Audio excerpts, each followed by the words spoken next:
Hello everyone, আসসালামু আলাইকুম। আয়াত ফুডকার্টে আপনাদের সবাইকে স্বাগত জানিয়ে শুরু করছি আজকের ভিডিও।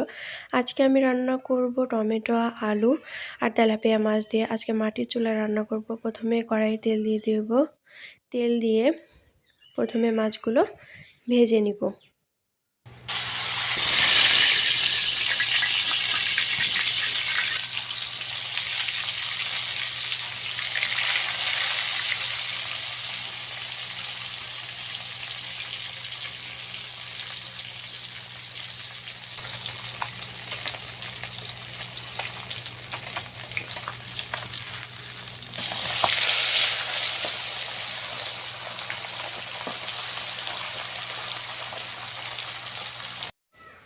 মাছগুলো আমার ভাজা হয়ে গেছে, এবার উঠিয়ে নিব।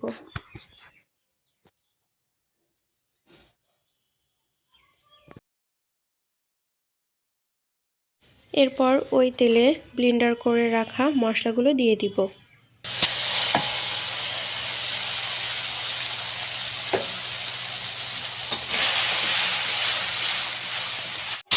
এরপর পরিমাণ মতো লবণ ও পরিমাণ মতো হলুদের গুঁড়া, কিছুটা পরিমাণে ধনিয়া গুঁড়া আর কিছুটা পরিমাণে ঝালের গুঁড়া দিয়ে মশলাটাকে ভালো করে কষিয়ে নিতে হবে। মশলাটা কিন্তু ভালো করে না কষানো হলে মশলার গন্ধটা থেকে গেলে তরকারিটা কিন্তু খেতে একদমই ভালো লাগে না। এজন্য মশলাটাকে কিন্তু ভালো করে কষিয়ে নিতে হবে। মশলাটা কষানোর সময় অল্প পরিমাণে পানি দিয়ে দিব, যাতে মশলাটা পুড়ে না যায়। এরপরে মশলাটা কষানো হয়ে গেলে কেটে রাখা আলুগুলো দিয়ে দিব। এখানে আমি আলু আর টমেটো একসাথে দিব না, কারণ টমেটোতে একটু টক থাকে। টক থাকার কারণে কিন্তু আলুটা সিদ্ধ হবে না, যার কারণে প্রথমে আলুটা দিয়ে দিব। এরপরে আলুটা ভালো করে একটু নেড়ে এর মধ্যে অল্প পরিমাণে পানি দিয়ে দিব। দিয়ে ঢাকনা দিয়ে ঢেকে কিছুক্ষণ ধরে আলুটা সিদ্ধ করে নিব।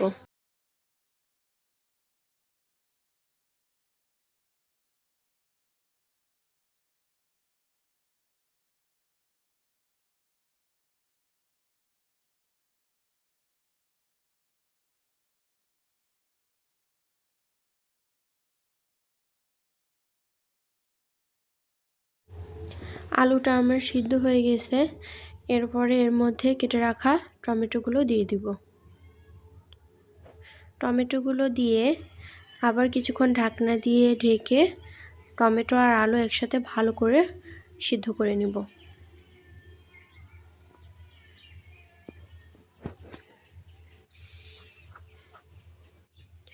টমেটো আর আলু দুইটাই কিন্তু ভালোভাবে সিদ্ধ হয়ে গেছে। এরপর এর মধ্যে ঝোলের পানি দিয়ে দিব। ঝোলের পানিটা যখন টকবক করে ফুটতে থাকবে, তখন ভেজে রাখা মাছগুলো একে একে দিয়ে দিব।